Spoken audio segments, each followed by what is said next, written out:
लेकिन वो लोग अमेरिका जैसी जगह पे शाकाहारी नहीं, वैष्णव प्रसाद पाते थे। जिन लोगों का जीवन जो है केवल जुआ, कसीनो, इन सब में बीतता था, वो लोग भिक्षा मांग के जीवन जी रहे थे। भिक्षा मांग के भगवान के लिए भिक्षा मांगते थे वो लोग, प्रभुपाद जी के लिए।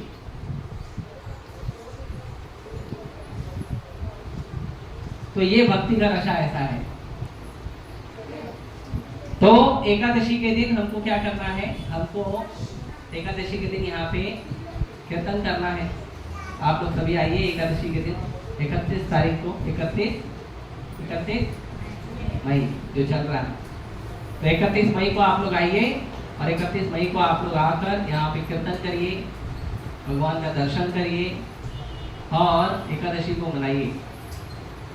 ऐसे तो पांडवा निर्जला एकादशी के बारे में महात्म्य में बताया गया है कि जो पांडवा निर्जला एकादशी है, ये एक ऐसी एकादशी है कि अगर इस एक एकादशी के दिन यदि किसी ने व्रत रखा निर्जल बिना पानी का, है ना, पूरा 24 घंटा और उसके बाद जो पारण का टाइम उसमें पालन करना है, यदि किसी ने ऐसा किया तो उसको साल भर की एकादशी पालन करने का फल मिल जाएगा। साल भर में अगर उसने कोई, क्योंकि इसको भीमी एकादशी भी बोलते हैं। भीमी एकादशी मतलब भीम की एकादशी। तो भीम जो है ना, वो उसको खाने का बहुत अच्छा लगता था। भीम को अगर किसी ने उपवास करने बोल दिया तो वो उसको सुनता नहीं था। फूडी थे वो, जैसे आजकल है ना शब्द बना फूडी, मॉडर्न वर्ड फूडी। अरे मॉडर्न कुछ नहीं होता है, नाम चेंज करने से कुछ परिवर्तन नहीं आता है। भीम थे पावरफुल फूडी पर्सन। एक बार बकासुर के लिए खाना लेके गए थे, तो बकासुर को पूरा एक बैलगाड़ी भर के खाना दिया गया था। तो जब वो बैलगाड़ी लेके गांव से बकासुर के गुफा पे पहुंचे, तो तब तक भीम ने क्या किया था, पूरा बैलगाड़ी खा चुके थे। तो वो फूडी थे, उनको खाना पीना बहुत पसंद था। तो भगवान और बाकी लोग उसको बोलते थे ना, एकादशी को तो एक दिन तो उपवास किया करो, ठीक है, फल फूल कंदमूल खा लिया करो। एकादशी नहीं होता है, निर्जला नहीं होता तो जूस ले लो, पानी ले लो, वो भी नहीं होता है तो आप थोड़ा फल फ्रूट ले लो, है ना, तो इतना तो कर लो, दूध पी लो। मेरे से नहीं होता, मेरे को अच्छे से खाने को चाहिए। तो भीम बोला लेकिन मेरे को भी एकादशी का आशीर्वाद चाहिए, क्योंकि भीम कौन है? भगवान के 5 पांडवों में भगवान के प्रिय भक्त हैं।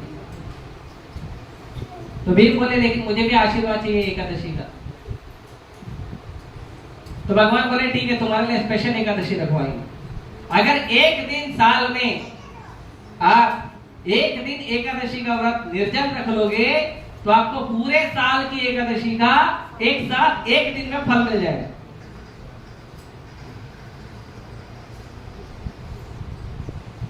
तो अच्छा है, एक दिन उपवास करना चाहिए।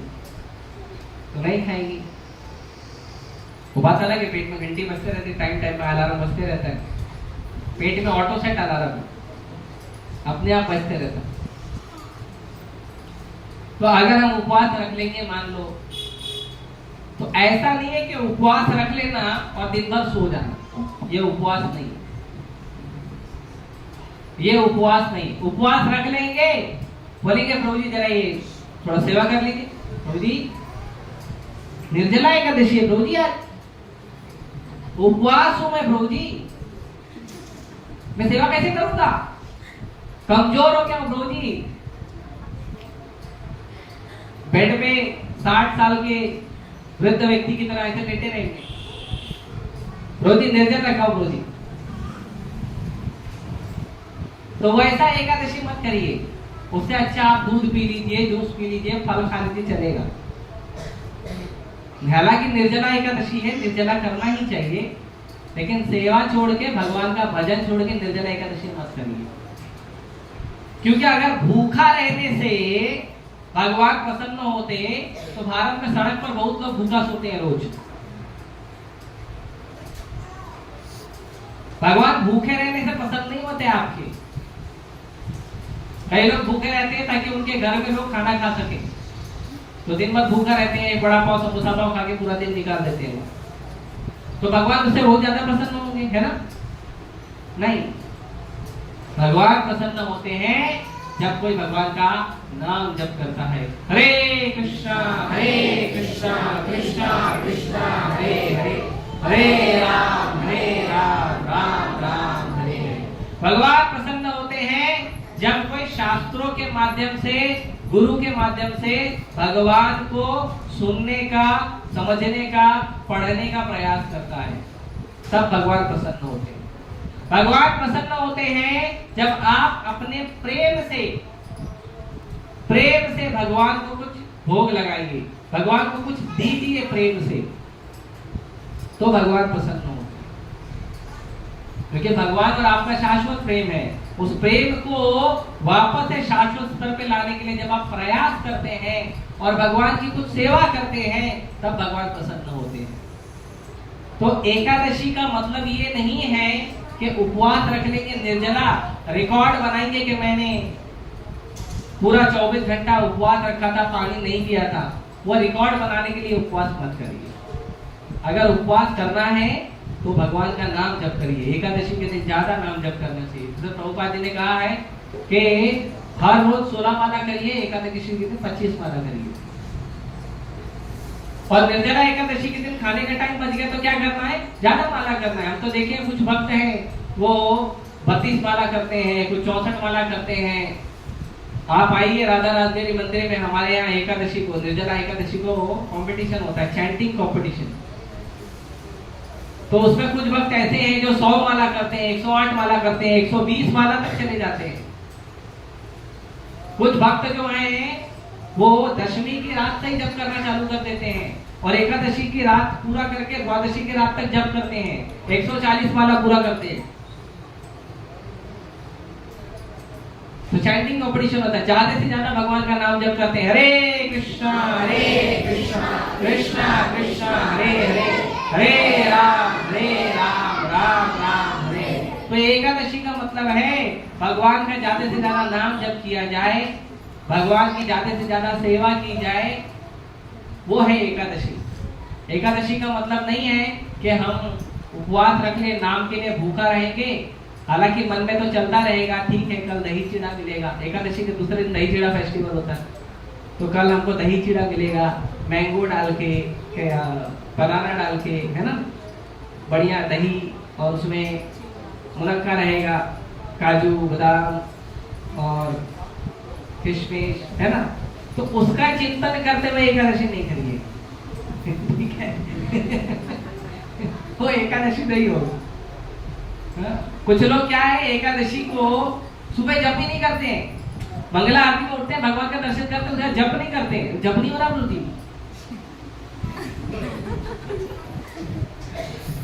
तो फिर क्या करोगे? वो पारण टाइम का वेट करते,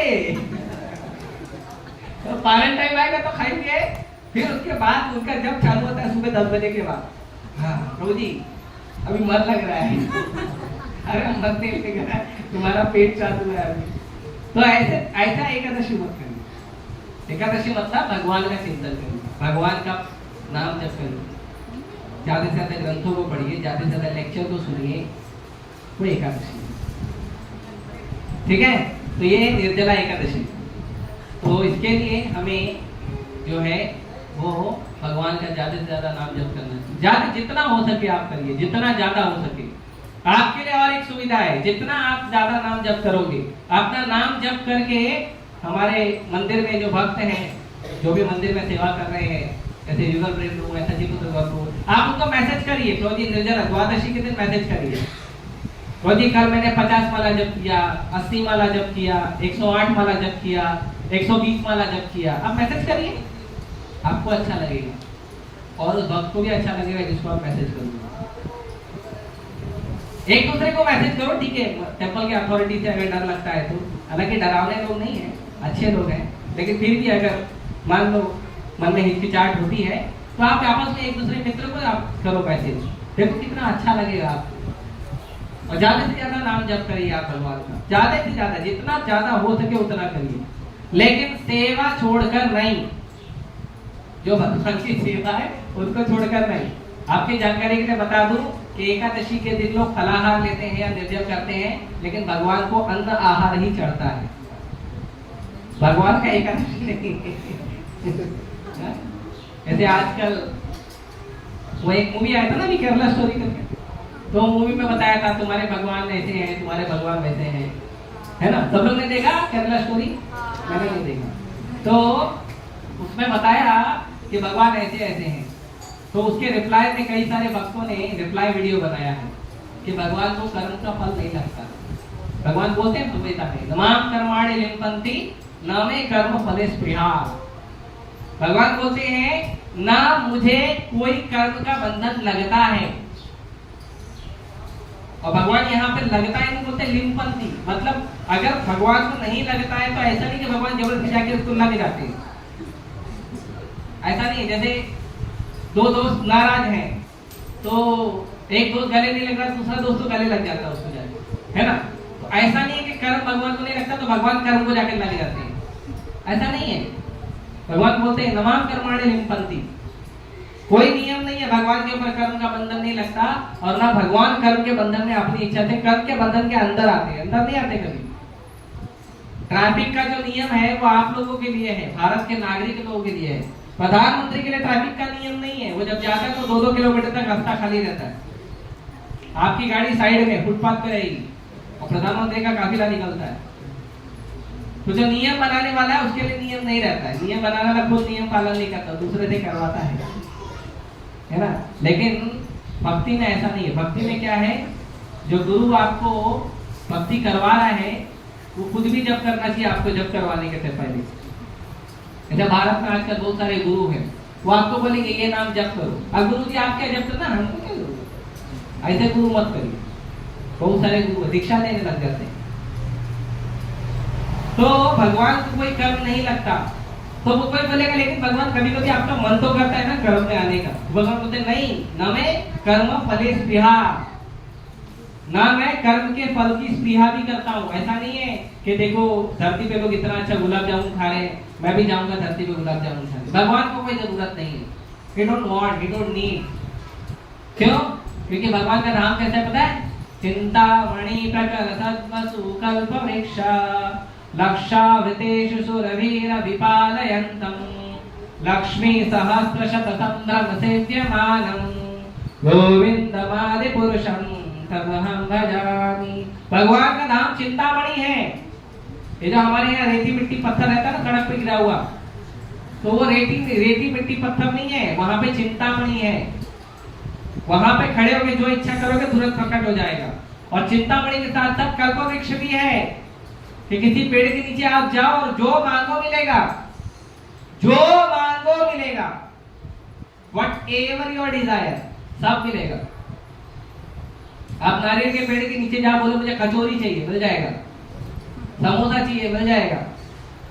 पिज्जा चाहिए, नहीं पिज्जा तो धरती पे बनाते हैं अंग्रेज, नहीं उधर भी मिलेगा। भगवान सब खा लेते हैं, हमारे राधा राजगरी सब खाते हैं, pizza burger pasta macaroni noodles सब खाते हैं। राधा राधा आओ कभी मंदिर, हमारे राधा राजगरी मंदिर देखो, सब खाते हैं भगवान। कभी कभी लोग आके आश्चर्यचकित होते हैं, आप लोग ये सब भी बनाते हैं क्या? हम बनाते नहीं है, भगवान खाते हैं। हमारे भगवान सब खाते हैं क्योंकि भगवान जगन्नाथ है। पूरे जगत में जो कुछ बनता है सब खाते हैं भगवान। तो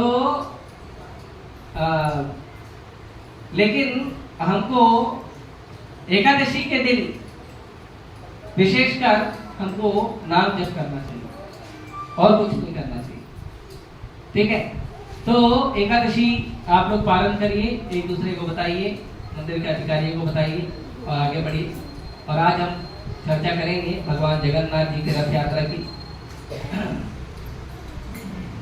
तो भगवान जगन्नाथ जी का रथ यात्रा जो है, वो रथ जो है वो मैंने बताया था पिछली बार बनना शुरू हो जाता है। कब से बताया था ना, कब से बनना शुरू होता है?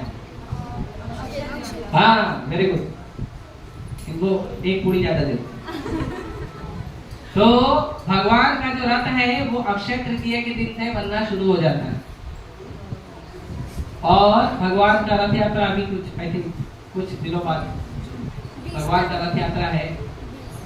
तो रथ यात्रा में ऐसे तो लाखों लोग जाएंगे। कितने तारीख को है? 20 तारीख। कंफर्म करिए फिर मुझे बताइए। 20 तारीख। ठीक है। तो भगवान जगन्नाथ जी का रथ यात्रा हो रहा है तो हम कुछ चर्चा करेंगे कि भगवान जगन्नाथ जी का ये जो सुंदर मधुर रूप है ये कैसे प्रकट हुआ। हमने चर्चा किया कहीं पहले इसके बारे में? नहीं किया ना? तो आज चर्चा करेंगे।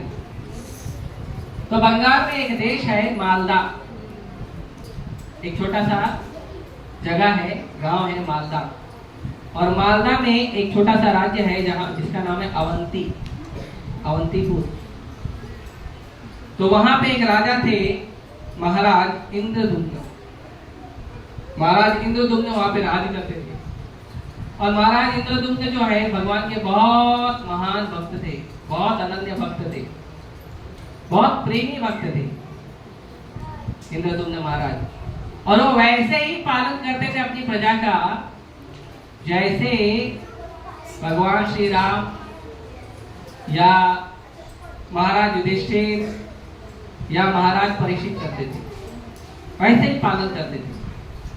राजा और प्रजा दो शब्द है। तो राजा मतलब भगवान का उत्तराधिकारी,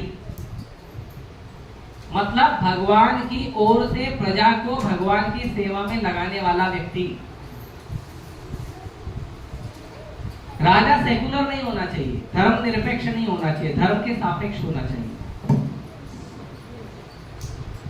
आजकल के राजा सेकुलर राजा है और उनके सेकुलर की परिभाषा क्या है कि एक धर्म को सब चीज के लिए मना करो, बाकी धर्म को सब चीज के लिए अलाउ करो। बाकी धर्म के लोग अगर जीवों को भी मार देते हैं, हत्या भी कर देते हैं तो भी चलेगा। और एक धर्म के लोग अगर भगवान को एक पत्ता एक फूल भोग भी लगाते हैं तो वो भी गलत है। यह आजकल के धूर्त राजाओं का कार्य है क्योंकि ये लोग अपने आप को सेकुलर बोलते हैं, धर्म निरपेक्ष।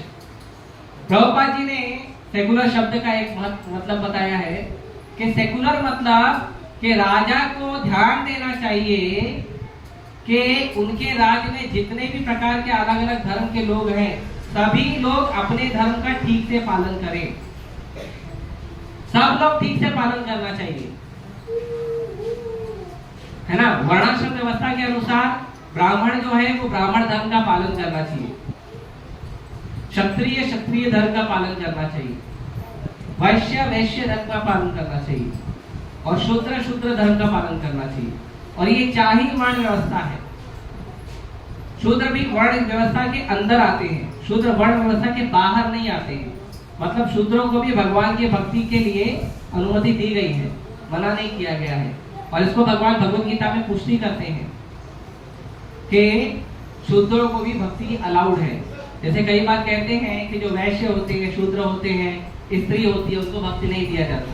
तो भगवान भगवत गीता में 5000 साल पहले कह चुके हैं, माम ही पार्थ विपाश्रिता ये भी चू पापयोनय स्त्रियों वैश्या तथा शूद्रा सेपी याति परम गति।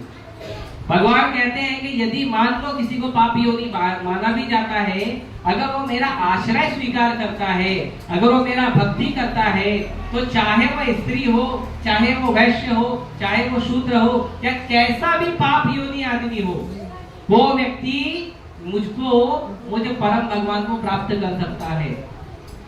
तो ये जो मनुष्यों के भेद वाली जो बात है, ब्राह्मण क्षत्रिय वैश्य शूद्र या स्त्री या पुरुष या ब्राह्मण है शूद्र है चांडाल है, ऐसा कुछ नहीं है। भगवान ने ये मनुष्य का शरीर आपको दिया है भगवान कृष्ण की भक्ति करने के लिए, बस। अब आपने वो शरीर कौन सी परिस्थिति में प्राप्त किया है, कौन से जात में प्राप्त किया है, कौन से देश में प्राप्त किया है, वो महत्व नहीं करता। महत्व करता है आपने मनुष्य का शरीर प्राप्त किया है। तो अगर आपने मनुष्य का शरीर प्राप्त किया है तो चाहे आप ब्राह्मण हो, क्षत्रिय हो, वैश्य हो, शूद्र हो, चांडाल हो, यवन हो, मलेच्छ हो, कुछ भी हो, आप भक्ति कर सकते हो। That is possible. तो सब भक्ति कर सकते हैं। तो ये राजा का धर्म है कि ध्यान देना, जो व्यक्ति जिस धर्म का है उस व्यक्ति को उस धर्म का पालन करना चाहिए। जैसे मान लो आजकल धर्म बन गए हैं हिंदू, मुस्लिम, क्रिश्चियन, सब धर्म तो नहीं है, पंथ है। हिंदू भी धर्म नहीं है, हिंदू पंथ है। धर्म केवल सनातन है, क्योंकि धर्म का मतलब होता है स्वरूप। कितने लोगों को पता है धर्म का मतलब? कुछ दिनों पहले, 2-3 दिन पहले हमारे मंदिर में कुछ कॉलेज स्टूडेंट आए थे, तो मैंने उनको पूछा आप मंदिर क्यों आते? बोलते बोलते हम अपने धर्म का पालन करने आते हैं। बोला ठीक है, धर्म शब्द का मतलब क्या है? सब मुंह बंद हो गया। धर्म का मतलब होता है आपका स्वरूप, आपका ओरिजिनल आइडेंटिटी, उसको बोलते हैं धर्म। जैसे शक्कर का धर्म है मिठास, शक्कर में से मिठास निकाल दिया तो क्या बचेगा? पाउडर। तो शक्कर नहीं है। पानी का धर्म है तरलता, बहना।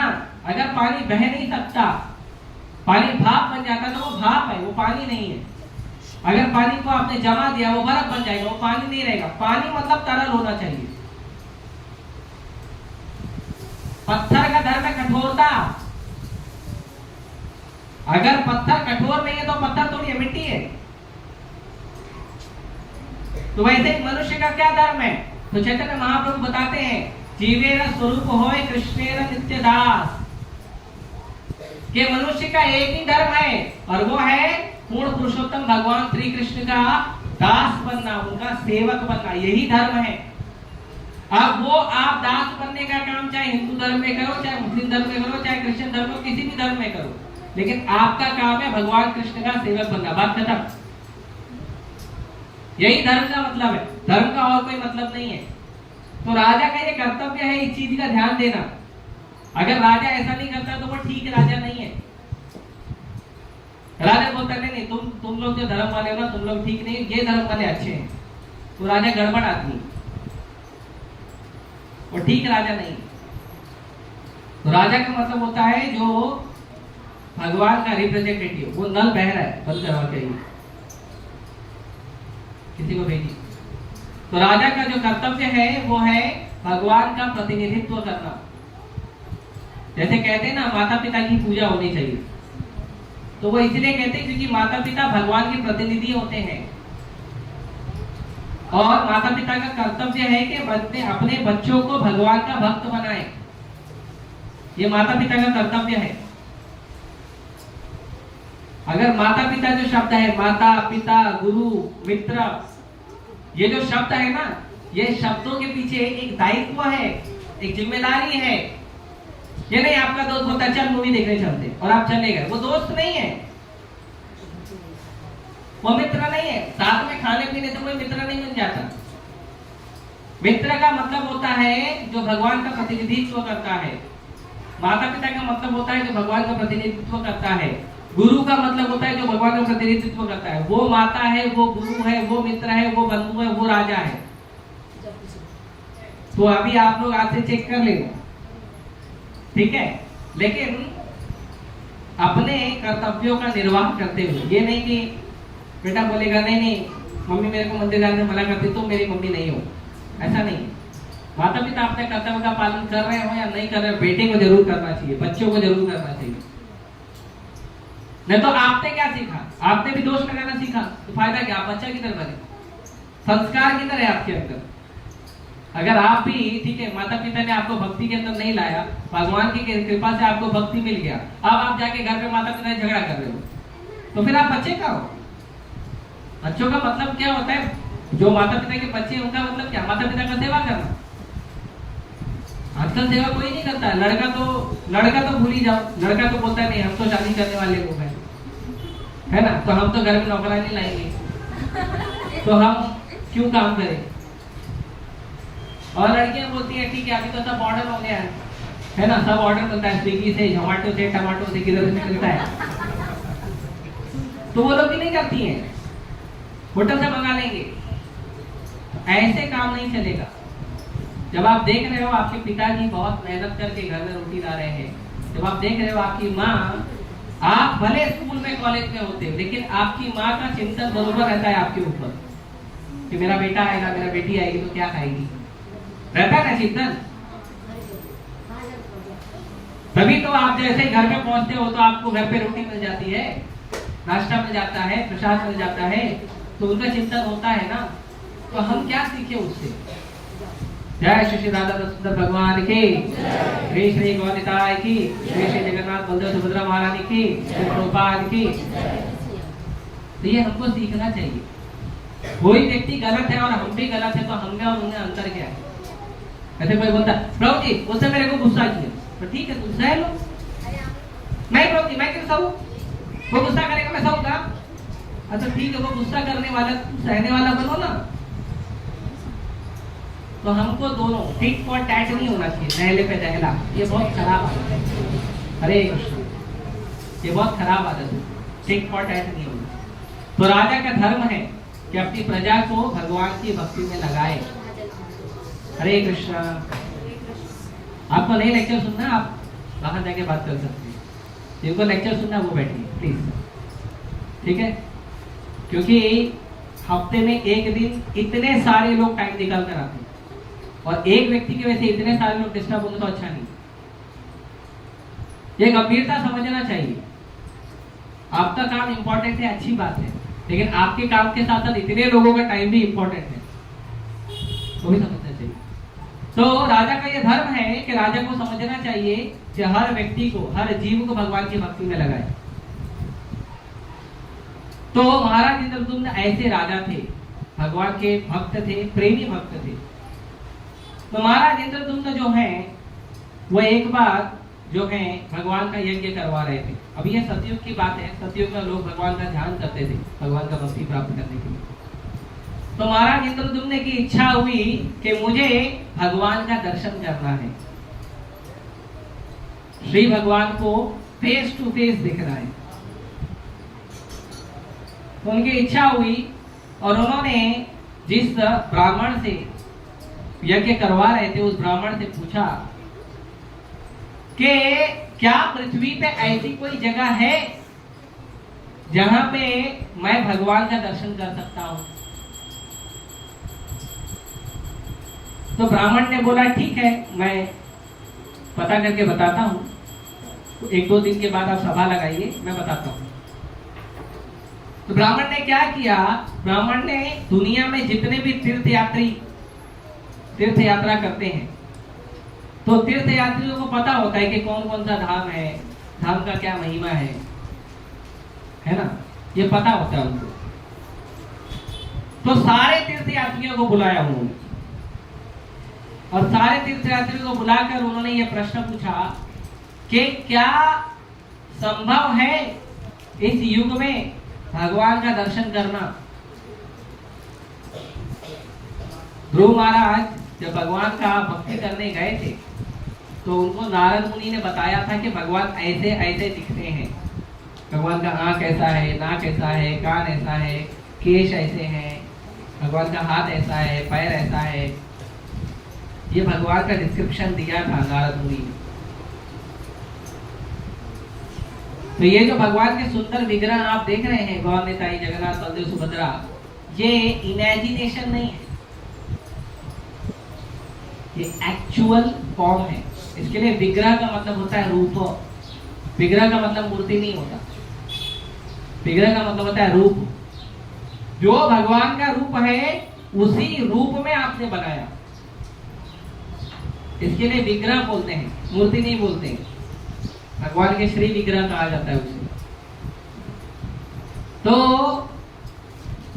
सभी तीर्थ यात्रियों को पूछा गया, तो क्योंकि सतयुग में भगवान की विग्रह सेवा नहीं होती थी। आप लोग कितने भाग्यशाली हो, हम सब कितने भाग्यशाली हैं कि आज आप कहीं भी चले जाइए आपको भगवान के विग्रह दर्शन होते हैं। कहीं भी चले जाइए आपको भगवान का विग्रह दर्शन होता है। कुछ नहीं तो हर इस्कॉन मंदिर में तो हो ही जाएगा। आपको भगवान का प्रॉपर रूप पता है, उसके बावजूद कुछ लोग बोलते नहीं भगवान है तो दिखाओ। अरे देखो, आओ हमारे श्री श्री राधा व्रत सुंदर मंदिर में आओ, देखो भगवान है, देखो यही भगवान है। नहीं, ये तो मूर्ति है। तो ऐसे लोगों को भगवान नजर नहीं, भगवान अगर सामने भी आ गए ना, ऐसे लोग दर्शन कर नहीं पाएंगे। दुर्योधन के सामने भगवान ने अपना विश्व रूप प्रकट किया था। दुर्योधन, कर्ण, अश्वत्थामा सब असुर थे। भगवान विश्व रूप प्रकट कर रहे हैं और ये लोग भगवान को बंदी बनाने जा रहे हैं। तो अगर आपके हृदय में श्रद्धा नहीं है, आपको भगवान के लिए प्रेम नहीं है, तो भगवान सामने आ भी जाएंगे ना, तो आप भगवान को पहचान नहीं पाओगे। भगवान को पहचानने के लिए ट्रेनिंग लेना जरूरी है। वो किसके अंडर में? टीवी के, सीरियल के, वो जो बाबा पान खाने वाले हैं, तंबाकू खाने वाले हैं, उनसे, यूट्यूब से, फेसबुक से, व्हाट्सएप यूनिवर्सिटी से, कहां से? भगवान के शुद्ध भक्त के मार्गदर्शन से, और कहीं से नहीं। आजकल हम लोगों को भी कभी कभी कुछ लोग आप बात करो ना मेरे से, तो सबसे पहले मैं उनको एक प्रश्न पूछता हूं और 99% लोग भाग जाते हैं, कोई खड़े नहीं होता। एक प्रश्न मैं पूछता हूं कि आप जो बात भगवान के बारे में मेरे सामने रखोगे, उस बात के साथ आपको शास्त्र का प्रमाण भी जोड़ना पड़ेगा कि आपसे ये बात कहां से बोल रहे, कौन से अध्याय के कौन से श्लोक से बोल रहे। और बाकी भाग जाते हैं सब, कोई रुकता ही नहीं है, क्योंकि शास्त्रों से पढ़ा हो तब ना बोलेंगे। तो कोई शास्त्रों से नहीं पढ़ा है।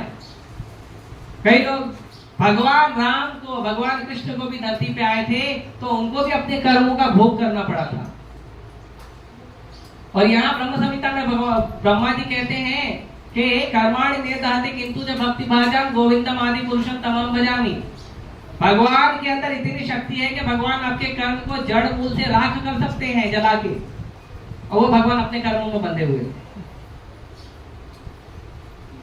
तो ये सब ज्ञान जो है, क्योंकि आप भगवान के भक्तों से ज्ञान नहीं ले रहे ना, इसके लिए ये सब ज्ञान मिल रहा है। तो आपको तो लगता है ये आध्यात्मिक ज्ञान है, आपको लगता है ये स्पिरिचुअल है, ये स्पिरिचुअल नहीं है, ये सांसारिक ज्ञान है।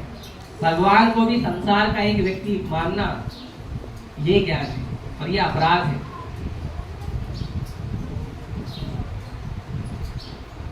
तो महाराज इंद्रदूम्न ने सभी तीर्थयात्रियों को बुलाए और सभी तीर्थयात्रियों को जब ये प्रश्न पूछे तो कोई बता नहीं पाया। एक तीर्थयात्री जो है उसने हाथ खड़ा किया, बोला मैं बताऊंगा। तो उसने हाथ खड़ा किया और फिर उसको पूछा गया, तो उसने कहा कि उद्वा देश में, जिसको आज उड़ीसा कहते हैं, यहाँ पर एक श्री क्षेत्र है, पुरुषोत्तम क्षेत्र। जगन्नाथपुरी को बोलते हैं श्री क्षेत्र, पुरुषोत्तम क्षेत्र, है ना, नीलाद्री क्षेत्र, ये जगन्नाथपुरी का नाम है। तो उन्होंने कहा कि एक ऐसा क्षेत्र है, वहां पे एक नील पर्वत है, नीला पर्वत है, नीला, ब्लू। वहां पे एक सरोवर है और उस सरोवर के पास एक सुंदर कल्प वृक्ष है। वहां से एक रास्ता जाता है जहां पे भगवान का सुंदर श्री विग्रह का दर्शन सतयुग में अवेलेबल है। तो यदि आप वहां पर जाते हैं तो भगवान आपको वहां पे दर्शन देंगे। और उन्होंने पूरा वर्णन किया भगवान कैसे हैं। भगवान पूरे ब्लू हैं, तो इसीलिए भगवान, क्योंकि पूरे ब्लू है भगवान का विग्रह, इसीलिए भगवान का नाम है नील माधव। नील माधव भगवान है। तो नील माधव भगवान का आप दर्शन कर सकते हैं। आप जाइए। और ऐसा बोलने के बाद वो जो तीर्थयात्री थे वो क्या किए, महाराज के चरणों में प्रणाम करके निवेदन करने लगे। क्या निवेदन करने लगे पता है? दक्षिणा चाहिए, दक्षिणा मांगने के लिए वो निवेदन करने लगे कि हे राजा, कृपया करके आप जाइए और भगवान का दर्शन करिए। यही भाव हमें प्रभुपाद जी ने दिया है। हमने दर्शन किया है भगवान का, बहुत अच्छी बात है। आप आते हो मंदिर में, श्री गौर निताई का, श्री जगन्नाथ बलदेव सुभद्रा का, शालिग्राम का सुंदर दर्शन करते हो आप। तो दर्शन करने के बाद हमारा दूसरा दायित्व ये बनता है कि जाके संसार में हर व्यक्ति को बताएं कि आप आइए इस मंदिर में और भगवान का सुंदर विग्रह का दर्शन करिए। बहुत बड़ी सेवा है ये बहुत बड़ी सेवा है कि आप मंदिर में आए हो दर्शन करने, और मंदिर में दर्शन करने के बाद आप जाके बाहर अपने मित्रों को, अपने संबंधियों को, जो जो व्यक्ति आपसे मिलता है उस व्यक्ति को आप जाके बोलो कि आइए इस मंदिर में भगवान का दर्शन करने। ये बहुत बड़ी सेवा है। आप सोचिए, आप जितने लोग हैं अगर एक एक आदमी बताएगा तो अगले हफ्ते डबल हो जाएगा। तो ये सेवा है। चैतन्य महाप्रभु नित्यानंद प्रभु को बोले जाओ प्रचार करो, लोगों को हरिनाम दो, लोगों को भगवान का कृपा बताओ, कृष्ण कथा करो। तो नित्यानंद प्रभु अपने दांत में घास का टुकड़ा लेकर चरण पकड़कर जीव को, बद्ध जीव को बोलते थे एक बार बोलो गौर हरि, एक बार भगवान का नाम जप करो। तो सोचो नित्यानंद प्रभु जो बलराम जी हैं, जब वो ऐसा करते हैं तो हमको कितना नम्र होना चाहिए। हम तो गए किसी को बोले चलो भगवान का दर्शन, तुम्हारा भगवान होता है क्या, बस उतना ही गुस्सा आ जाता हमको। ऐसा नहीं होना चाहिए। नम्र भाव से, प्रेम से निवेदन करते हुए व्यक्ति को मंदिर में आमंत्रित करना चाहिए, लेक्चर के लिए आमंत्रित करना चाहिए, जप करने के लिए आमंत्रित करना चाहिए। यह हमारा सेवा है। तो तीर्थयात्री ही राजा के चरणों में प्रणाम करके रिक्वेस्ट कर रहा है कि प्लीज आप भगवान नीलमाधव का दर्शन करने जरूर जाना। तो राजा प्रसन्न हुए और वो तीर्थयात्री जब खड़े हुए राजा को प्रणाम किया, प्रणाम करते ही वो तीर्थयात्री अदृश्य हो गए। तो राजा ने अपने जो राजगुरु है उनको पूछा कि भगवान का अब तो पता चल गया, एड्रेस मिल गया है, तो भगवान को दर्शन करने जाना चाहिए। तो उनके गुरु ने बोला हाँ ठीक है जाना तो चाहिए, तो क्या करना चाहिए आप बताइए।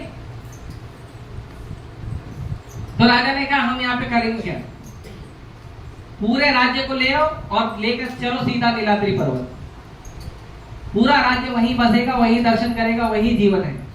भगवान का दर्शन, भगवान का सेवा, भगवान का प्रसाद, यही जीवन है, दूसरा कुछ जीवन है नहीं। तुम्हारा जितना तुमने बोला पूरा का पूरा जो हमारा राज्य है वो वहीं जाके बसेगा। तो गुरु ने कहा, राजगुरु ने कहा देखिए ऐसा कर सकते हैं, हम एक व्यक्ति को पहले वहां भेजेंगे, वो व्यक्ति हमारे लिए पूरा मानचित्र पठन पूरा करके आएंगे, और फिर जब वो आएंगे तो फिर हम उनके साथ क्या करेंगे, जाएंगे, पूरा का पूरा राज्य जाएगा भगवान का सुंदर दर्शन करने के लिए। तो उन्होंने एक विद्यापति नाम के एक जो बहुत ही उनके खास थे, उनके एकदम भाई समान थे विद्यापति, उनको उन्होंने बोला कि ये जो तीर्थयात्री ने जो हमको एड्रेस बताया है, इस एड्रेस पर आप जाइए, भगवान नीलमाधव का दर्शन करिए और फिर आकर पूरा आपको अरेंजमेंट बताइए। क्योंकि राजा तो अकेले जाता नहीं है, राजा जाता है तो पूरा बड़ा काफिला लेके जाता है ना, अपने पूरा सैन्य बल, पूरे जितने भी पार्षद होते हैं राजा के, उनको साथ में लेके जाते हैं। तो प्रभुपाद जी भी इस चीज को उदाहरण देके बताते हैं कि जब राजा जाता है तो पूरे के पूरे अपने सैन्य बल को, अपने पार्षदों को लेकर जाता है। तो भगवान भी जब रहते हैं तो जब बोला जाए भगवान कृष्ण, तो कृष्ण अकेले नहीं रहते, कृष्ण अपने पार्षदों के साथ रहते हैं। इसलिए भागवतम में जो श्लोक है, कृष्ण वर्णम कुशा कृष्णम सांगो पांगो सपार्षद। चैतन्य महाप्रभु धरती पे आए तो कैसे आए? अकेले नहीं आए चैतन्य महाप्रभु, सांगो उपांग सपार्षद, सांग उपांग और पार्षदों के साथ। ये सब अलग अलग कैटेगरी है भगवान के पार्षदों की। तो भगवान अकेले कभी नहीं रहते। जब कहा जाए कृष्ण, राम, नरसिंह, वराह, महाप्रभु, जगन्नाथ, ये अकेले नहीं रहते हैं। भगवान कभी अकेले नहीं रहते, भगवान के साथ हमेशा कोई ना कोई भक्त होगा। एक बार एक भक्त को मैं एक फोटो दिखाया, वैसे इंटरनेट पे कभी कभी कुछ अच्छे सुंदर फोटो घूमते हैं भगवान के। तो जैसे मैंने दिखाया उसने बोला प्रभु जी फोटो तो बड़ा सुंदर है लेकिन ये इस्कॉन का नहीं है। मुझे तो पता है इस्कॉन का नहीं है। बोला कैसे पता कि आपने इस्कॉन का फोटो नहीं, इस्कॉन के भक्तों ने नहीं बनाया है। तो उन्होंने कहा कि क्योंकि अगर इस्कॉन के भक्त बनाते तो भगवान के साथ कोई ना कोई जरूर होता। भगवान के साथ या तो राधा रानी होती, या तो बलराम जी होते, या तो उनके सखा होते, या तो जो तोता होता, या तो मोर होता, या तो यमुना नदी होती, कोई ना कोई पार्षद जरूर होता भगवान के साथ। या तो गैया होती, या तो बछड़े होते। भगवान कभी अकेले नहीं रहते। भगवान हमेशा अपने भक्तों के साथ रहते हैं। इसीलिए कभी भी भगवान को अकेला मानना या अकेला समझना गलत है। तो प्रभुपाद जी एग्जांपल देते हैं। Krishna mean not only Krishna, Krishna mean Krishna with all his associates. तो जो विद्यापति हैं उन्होंने उनके लिए रथ तैयार किया गया, स्पेशल रथ तैयार किया गया, राजा का रथ दिया गया और उनको भेजा गया जाइए आप। तो विद्यापति जब जा रहे थे धाम यात्रा करने, तो अभी यहाँ पे हमारे लिए सीख है धाम यात्रा करते कैसे है ना। प्लेन का टिकट निकाल के, ट्रेन का टिकट निकाल के धाम यात्रा नहीं होता। हम जाके वहां पे क्या देखेंगे? पेड़ पौधे, मिट्टी पत्थर, पानी, और क्या देखोगे? तो ये धाम यात्रा नहीं। धाम यात्रा मतलब पहले धाम के बारे में सुनो, धाम के भगवान के बारे में सुनो, धाम की महिमा सुनो। उसके बाद उस महिमा को सुनने के बाद रास्ते भर में धाम का चिंतन करो। नहीं तो यहाँ से ट्रेन में बैठे और वहां से बड़ा पाव आ रहा है, भजिया आ रहा है, छोले आ रहे हैं, वो दूध आ रहा है, पानी आ रहा है, ट्रेन में बहुत वो खाते रहते हैं बिंदास, और खाते खाते चलते रहते हैं। और फिर प्रभु जी यहाँ पे पंखा नहीं चल रहा है, यहाँ पे ये सुविधा है, यहाँ पे वो असुविधा है, ये सब चर्चा करते हैं। ये धाम दर्शन नहीं है। धाम दर्शन मतलब सबसे पहले धाम निकलने के पहले धाम का महिमा, धाम का कथा सुनना। इसके लिए इस्कॉन में तो प्रचलन है, जब भी कोई त्योहार आता है उस त्योहार के पहले सबसे पहले उस धाम की, भगवान की, उस त्योहार की कथा चर्चा होती है। जैसे नरसिंह चतुर्दशी आता हमने नरसिंह लीला चर्चा किया, अभी रथ यात्रा तो हम जगन्नाथ जी का प्राकट्य चर्चा कर रहे हैं। तो ये धाम की कथा सुनना। उसके बाद जब धाम में जा रहे हो तो पूरा ध्यान करना, भगवान के सुंदर विग्रह का ध्यान करना। उसके बाद भगवान के कैसे सेवा करेंगे उसका ध्यान करना, भगवान का नाम जप करना ज्यादा से ज्यादा, भगवान की लीलाओं का बार बार मन में स्मरण करना। ये धाम यात्रा है। तो विद्यापति जब रास्ते में जा रहे थे तो बार बार प्लानिंग कर रहे थे, जब भगवान मिलेंगे तो कैसे दर्शन करूंगा। भगवान के सुंदर विग्रह को बार बार स्मरण कर रहे थे, बार बार भगवान का नाम जप करे जा रहे थे। और जब करते करते वो पुरुषोत्तम क्षेत्र पहुंचे। पुरुषोत्तम क्षेत्र पहुंचने के बाद विद्यापति ने देखा कि वहां पे थोड़ा दूर पे एक जंगल था। तो जंगल से थोड़ा दूर, क्योंकि रात हो गई थी, पुरुषोत्तम क्षेत्र तो इतना घना था जंगल कि वहां पे सूर्य की किरण धरती तक नहीं पहुंचती थी। पेड़ पौधे ने पूरा एकदम जैसे लेयर बना के रखा, जैसे पतला है ना, ऐसे लेयर बना के रखा था कि सूर्य किरण नीचे तक नहीं आती थी। और विद्यापति पहुंचे भी थे तो शाम का समय था। तो उन्होंने कहा शाम का समय है, अब कहीं जाना तो अच्छा है नहीं। तो क्या किया, वो जंगल के बाहर थोड़ा कुशा घास बिछा के सो गए। अभी कोई बोलेगा देखो अभी ये तो सब आप काल्पनिक बात कर रहे हो। कोई भी जंगल में जाएगा तो उसको जंगली पशुओं से तो डर लगेगा ना। सांप है, बिच्छू है, शेर है, चीता है, डर लगेगा ना।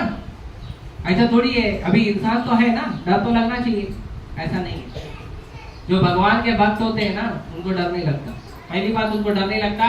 दूसरी बात प्रभुपाद जी कहते हैं कि धामवासी जो होते हैं, धाम में जितने भी जीव जंतु होते हैं ये भी धामवासी होते हैं, ये भी भक्त होते हैं, ये किसी को कष्ट नहीं पहुंचाते। और ये लोग को पता होता है कि कौन भक्त है और कौन भक्त नहीं है। आप देखोगे तो आप जो जीव हैं, दूसरे जीव, कुत्ता, बिल्ली, शेर, बकरी, जितने भी अलग अलग जीव हैं, सांप, बिच्छू, ये लोग को पता होता है, ये आदमी को देखकर पता कर लेते हैं कि ये आदमी कैसा है, स्वभाव पता चल जाता है। तो अगर मान लो कोई जीव है, जैसे आप रास्ते से चलते हो तो कभी कभी आप देखो कुत्ते लोग भौंकते रहते हैं, है ना। तो अगर आप डर गए तो फिर वो आपको दौड़ाएंगे। और अगर आप नहीं डरे हो, भले आप पहली बार जा रहे नहीं डरे और अपना भजन करते हुए शांति से चल रहे हो रास्ते में, तो कुछ दूर तक वो आपको भौंकेंगे फिर छोड़ देंगे। तो वो भी जानते हैं, स्वभाव चेक करते हैं आदमी का। तो अगर भगवान का भक्त है तो वो कष्ट नहीं पहुंचाते हैं। तो विद्यापति जी वहीं पे आराम करने लगे, वहीं पे आराम किए। तो जब वो आराम कर रहे थे तो उनको जंगल से कुछ आवाजें सुनाई दे रही थी। और वो क्या आवाज थी? वो आवाज भगवान के नाम सुनाई दे रहे थे, और भगवान के नाम, और वही कथा सुनाई दे रही थी जो कथा उस समय से यात्री ने बोला था, वही कथा सुनाई दे रही थी। तो विद्यापति अब इनका दर्शन करने आ रहे हैं, उनकी कथा सुनने मिल रही है, वो भी ऐसी अनजान जगह पे। तो वो तुरंत उठे, सोए नहीं, तुरंत उठे और उस रास्ते पे चलने लगे। और जाके देखे तो जंगलों में शबर लोगों का एक झुंड, जो आदिवासी लोग होते हैं, शबर लोग। भगवान श्री राम ने भी शबर राज से, भगवान श्री राम के पिताजी महाराज दशरथ का मित्रता था शबर राज से। तो जो आदिवासी लोग थे वो लोग आपस में भगवान की लीला चर्चा कर रहे थे। उस एरिया का नाम था शबर दीपक। तो शबर दीप एरिया में हर जगह दीप जल रहा था। भगवान की कथा चर्चा हुई तो उजाला होना चाहिए, तो हर जगह दीप जल रहा था। तो जब वो गए तो जैसे ही इन विद्यापति पहुंचे वहां पे, वैसे ही जो वहां के जो भक्त थे भगवान का लीला गुणानुवाद कर रहे थे, वो देखे कोई अतिथि आया है। तो तुरंत उस अतिथि को उन्होंने प्रणाम किया, और प्रणाम करके उनको अपने पास बुलाए, उनको बिठाए, और सबसे पहले उनको प्रसाद व्यवस्था के लिए पहले उनको हाथ पैर धुलाए, फिर प्रसाद व्यवस्था के लिए सबसे पहले पूछे कि प्रसाद देंगे आप? तो उन्होंने प्रसाद नहीं चाहिए, मैं जिस चीज के लाया मुझे वो चाहिए। तो क्या चाहिए? मुझे भगवान नील माधव का दर्शन करना। तो उन सारे आदिवासियों में एक उनका राजा था, शबर राज। तो शबर राज ने शबर राज वहां पे आए। तो जब शबर राज आए तो शबर राज के गले में बहुत बड़ी सुगंधित पुष्पों की माला थी, और वो ऐसे सुगंधित पुष्प थे जो धरती पे नहीं मिलते, और उसमें से बहुत सुगंध आ रहा था, और वो बहुत सारा प्रसाद लेके आए थे। तो जब विद्यापति ने देखा कि इतने सुगंधित पुष्प हैं, इतना सुंदर प्रसाद है, ये प्रसाद तो राजा के महल में भी नहीं होता है, तो ये कहां से आया? तो उन्होंने शबर राज को निवेदन किया, क्या बताइए। तो शबर राज जी ने पहले तो आनाकानी कर रहे थे, लेकिन फिर बाद में बोले ठीक है, हम आपको बताएंगे। आप चलिए नील पर्वत पर चलिए, वहां पे हम जाएंगे और वहां पे भगवान नील माधव का दर्शन करेंगे। तो शबर राज जी वहां पे विद्यापति को लेकर गए। इसमें दो कथा आती है, एक कथा मैं बताता हूँ और फिर उसका दूसरा बताता हूँ। तो इसमें दो कथा आती है। तो शबर राज, इस कथा में शबर राज जी लेकर गए उनको, और लेकर जाने के बाद उनको उस नदी में स्नान कराए, जो जल का कुंड था उसमें स्नान कराए। वो कल्प वृक्ष जो वहां था, उस कल्प वृक्ष में बैठकर थोड़ा छाया लिए। उसके बाद भगवान नील माधव का दर्शन किए। तो भगवान नील माधव का विग्रह बहुत ज्यादा सुंदर था। आई थिंक उसको बताते हैं कुछ 11 इंच के विग्रह थे, बहुत सुंदर थे, बहुत ही आकर्षक थे।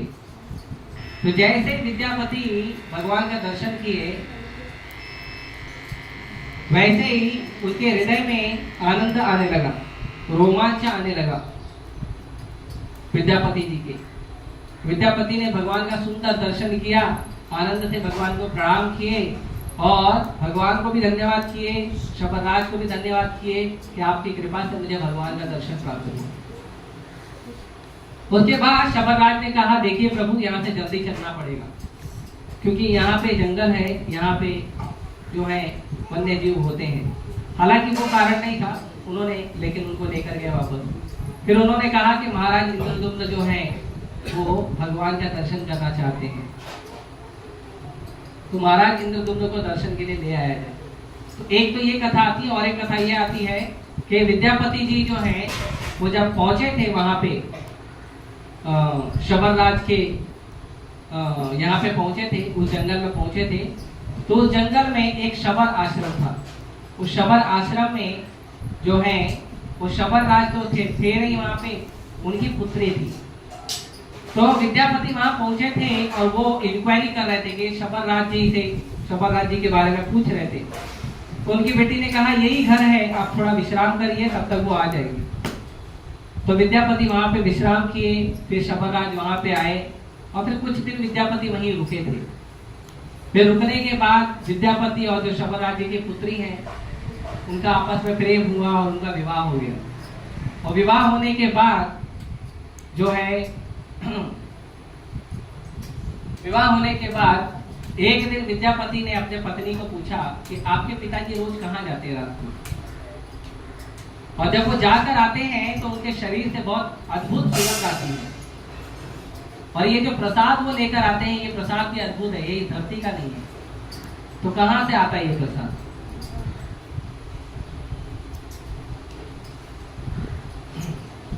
तो बेटी तो पहले मना कर रही थी क्योंकि पिताजी ने मना करके रखा था किसी को बताना नहीं।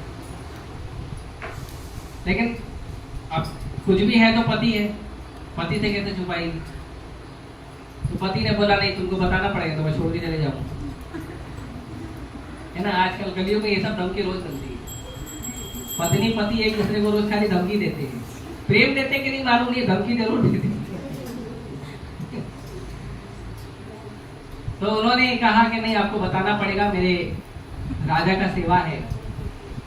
तो माता जी ने बताया कि ऐसा ऐसा है, वो नील माधव का दर्शन करने जाते हैं। तो बोले मुझे नील माधव का ही दर्शन करना है, पिताजी को रिक्वेस्ट करो। तो उन्होंने पिताजी को रिक्वेस्ट किया, पिताजी पहले तो माने नहीं, तो बोले ठीक है चलो लेकर जाता हूँ। तो दर्शन करने के लिए लेकर गए, दर्शन करा के फिर नील माधव का लेकर आए। तो यहाँ पे विद्यापति बड़े प्रसन्न हुए और प्रसन्न होकर वो बोले कि मैं वापस जाऊंगा मालदा, अवंती वापस जाऊंगा और अवंती से अपने राजा को लेकर आऊंगा।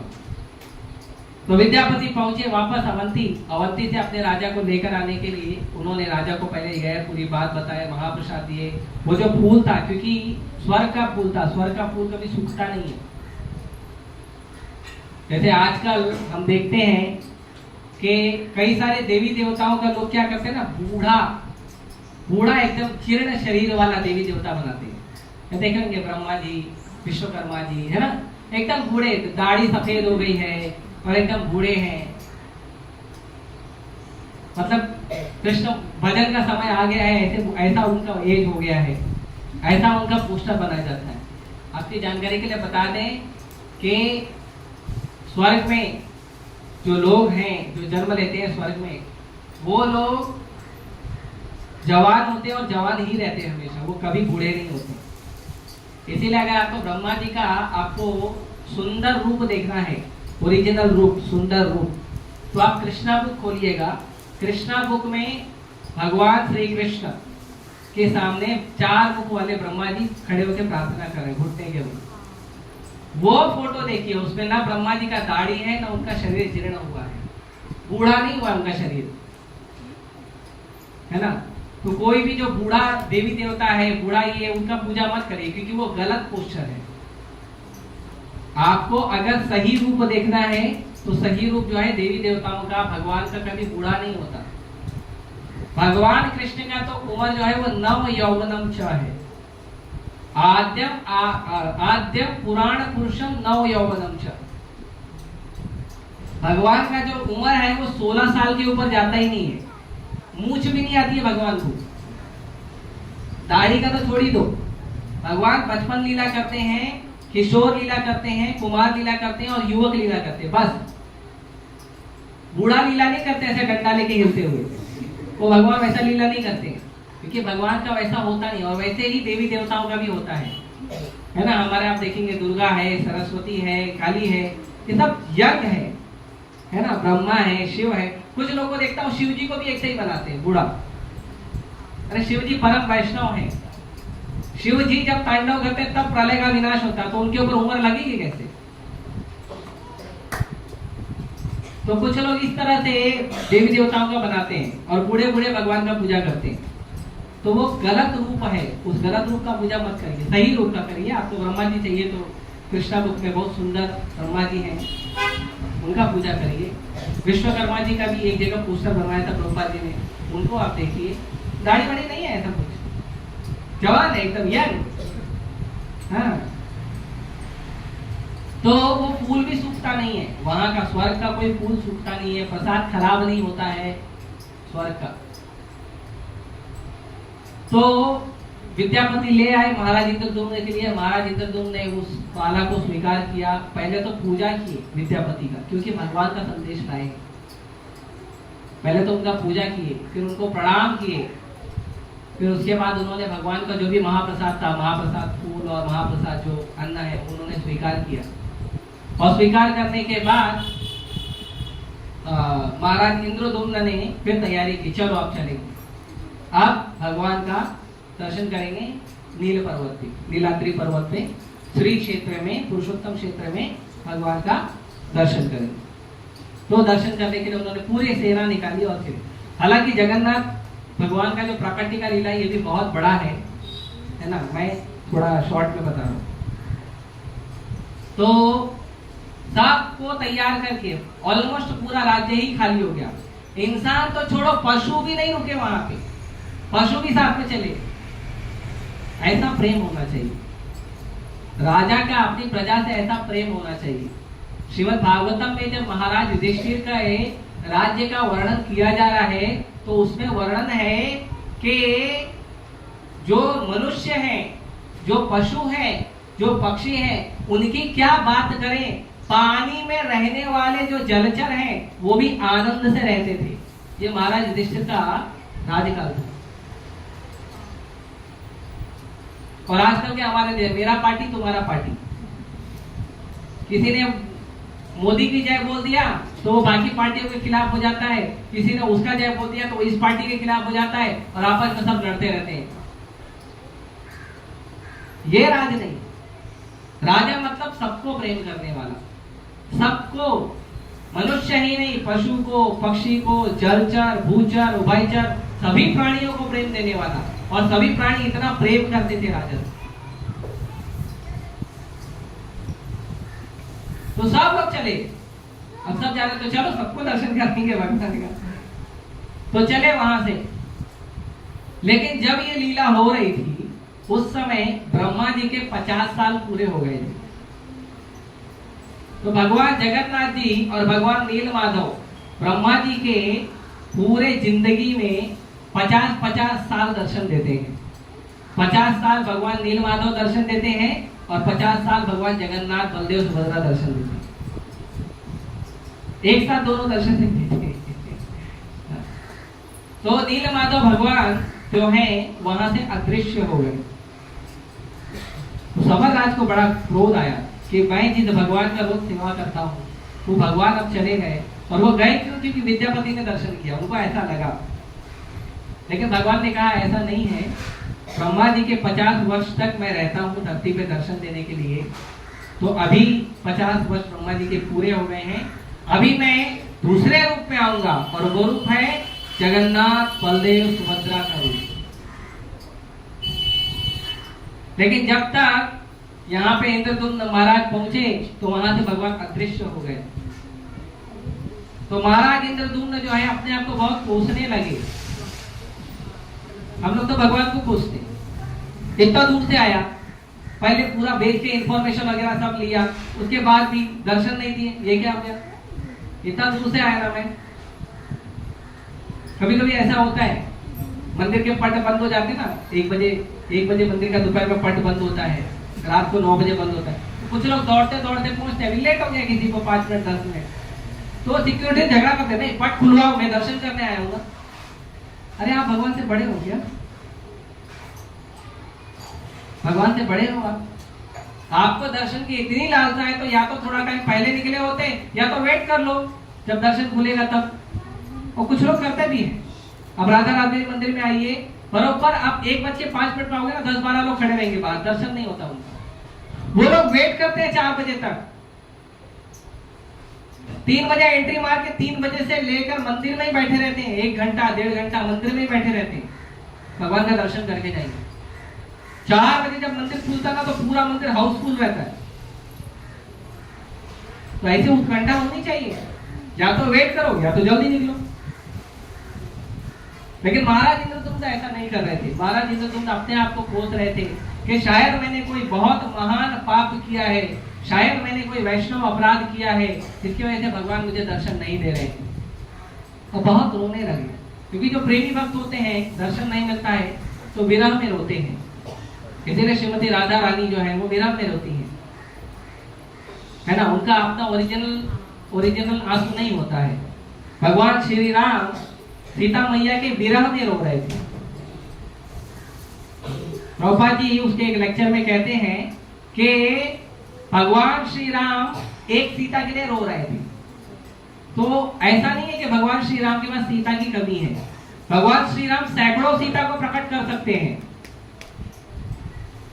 भगवान है वो प्रकट कर सकते हैं। एक सीता चले गए, नो प्रॉब्लम, दूसरी सीता प्रकट कर दिए। लेकिन भगवान जो विरह का आस्वादन है, जो विरह का भाव है, उसका आस्वादन कर रहे थे।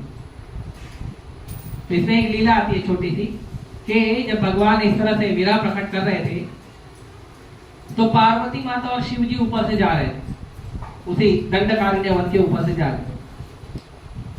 तो पार्वती माता देखी कि अरे ये मनुष्य कौन है, ये कौन है राम, देखो कैसे पागलों की तरह स्त्री के पीछे, अपनी पत्नी के पीछे रो रहा है, सीता सीता चिल्ला रहा है। तो शिवजी बोले नहीं भगवान है। शिवजी तुरंत प्रणाम किए। ये कैसे भगवान है ना, आजकल के लोग बोलते हैं ये कैसा भगवान है, सीता के लिए रोते रहते। तो शिवजी बोले देखिए वो प्रभु है, वो लीला कर रहे हैं। बोले अरे ऐसा थोड़ी लीला होता है, लीला की तरह होता है। ये तो एकदम ऐसा लग रहा है भगवान पत्ते से पूछ रहे हैं, पेड़ से पूछ रहे हैं, पानी से पूछ रहे हैं, पत्थर से पूछ रहे हैं, छोटे छोटे जीवों से पूछ रहे हैं, पक्षी से पूछ रहे हैं सीता कहाँ है, सीता को देखा क्या, सीता कहाँ है, सीता को देखा क्या। इतना पागल भी थोड़ी होता है। ठीक है भाई, कहीं कोई बात नहीं, थोड़ा दुख होता है लेकिन इतना दुख नहीं होता है। तो शिव जी बोले देखो जी वो भगवान ही है, आपको स्वीकार करना चाहिए। तो पार्वती बोली नहीं मैं टेस्ट करूंगी। तो शिव जी ने मना किया ऐसा मत करो। नहीं मैं टेस्ट करूंगी। तो ठीक है जब मैं खड़ा हूँ, वेट कर रहा हूँ, जाओ टेस्ट करके आओ। तो पार्वती माता क्या है कि सीता का रूप लेके भगवान श्री राम के सामने जाके खड़ी हो गई। अब ऑब्वियसली बात है कि अगर भगवान सीता मैया को इतना विरह में, इतना प्रेम में पागलों की तरह ढूंढ रहे हैं और सीता सामने आगे तो तुरंत आलिंगन करेंगे। लेकिन जब पार्वती माता सीता का रूप लेके जाके खड़े हो गई तो भगवान फिर नॉर्मल हो गए, भगवान हो गए। और फिर पार्वती माता को प्रणाम किए, सीता के रूप में पार्वती माता को प्रणाम किए। और पार्वती माता बोले माता आप यहाँ क्या कर रहे हो इतने घने जंगल में, वो भी अकेले, आपके हस्बैंड कहाँ है? पार्वती माता तो पारी पारी हो गई। नहीं मैं थोड़ा ऐसे नीचे आई थी, प्रभु जी ऊपर जा रही ऊपर। वो फिर वापस चलेंगे। तो शिव जी पूछे क्या हुआ, टेस्ट किया? नहीं मेरे को तो पता है, मैं तो ऐसे दर्शन करने गई थी भगवान का। और फिर भगवान इमीडिएटली फिर लीला चालू कर दिया, सीते सीते ढूंढ रहे हैं पूरे जंगलों में। तो भगवान लीला करते हैं, ये विरह का आस्वादन है। तो भगवान और भगवान के भक्त जब एक दूसरे से अलग भी होते हैं तो उनको जीवन में दुख नहीं होता है, वो विरह का आनंद होता है। तो इंद्रदुम्न महाराज जो विरह में बहुत दुखी जैसे प्रतीत हो रहे थे और वो अपने आप को कोस रहे थे कि मेरा क्या पाप है जिस वजह से भगवान दर्शन नहीं दे रहे। तो एक आकाशवाणी हुई और फिर आकाशवाणी में भगवान ने बताया कि नील माधव रूप का जो दर्शन का समय है वो पूरा हो चुका है। अभी भगवान जगन्नाथ बलदेव सुभद्रा के रूप में आएंगे और भगवान आपके द्वारा प्रकट होंगे, क्योंकि आप इतने उत्तम भक्ति करते हो भगवान का, इसीलिए आपको माध्यम बना के भगवान प्रकट होंगे इसी श्री क्षेत्र में। आप जाइए यहाँ पे जो पुरुषोत्तम क्षेत्र है यहाँ नगर बसाइए और यहाँ पे कुछ समय के बाद आप जाएंगे जगन्नाथपुरी में तो बड़ा समुद्र है। तो कुछ समय के बाद उसमें 3 बड़ी बड़ी लकड़ी जो है बहते हुए आएगी और उस लकड़ी को आप लीजिएगा और अपने पास रखिएगा और कुछ समय के बाद एक कारीगर आएगा, कारपेंटर, जो उस लकड़ी से भगवान के सुंदर नील माधव के दर्शन जो विग्रह है उसको बनाएंगे। तो राजा बोले ठीक है, उन्होंने वैसा ही किया। वहां पे शांत होकर बैठे, वहां पे भगवान के भजन में, भगवान राजा भजन कर रहे हैं, पूरी प्रजा भजन कर रही है। फिर 3 लकड़ी बहते हुए आई, बड़ी बड़ी। तो बहते हुए आई और उन्होंने क्या किया, उन्होंने तीनों लकड़ी को उठाया, उसको अपने राज्य में ले आए। दूसरे दिन एक कारपेंटर आया और वो कारपेंटर बोला कि आपके पास कोई लकड़ी आई है, मैं उसका भगवान का विग्रह बनाने वाला हूँ, मुझे सेवा मिली है। वो कारपेंटर कोई और नहीं थे, वो विश्वकर्मा जी थे, क्योंकि भगवान के पर्सनल कारपेंटर हैं। भगवान का कोई भी काम वही करते हैं, चाहे द्वारका नगरी बनाना हो, चाहे सुदामा नगरी बनाना हो, चाहे भगवान के विग्रह बनाना हो, तो चाहे स्वर्ग बनाना हो, चाहे ब्रह्मांड बनाना हो, तो पूरा काम जो है वही कारपेंटर का वही करते हैं। पूरा कारपेंटर नहीं, पूरा सिविल काम वही करते हैं। तो विश्वकर्मा जी उनको बोले कि मैं बनाऊंगा। बोले ठीक है बनाइए। तो बोले लेकिन एक शर्त है। क्या शर्त है? शर्त ये है कि मैं जिस कमरे में बनाऊंगा उस कमरे में मैं और ये लकड़ी अकेले होने चाहिए, और कुछ नहीं, और कोई भी व्यक्ति उस कमरे में आना नहीं चाहिए। बोले हमको पता कैसे चलेगा कि आपका काम पूरा हो गया है?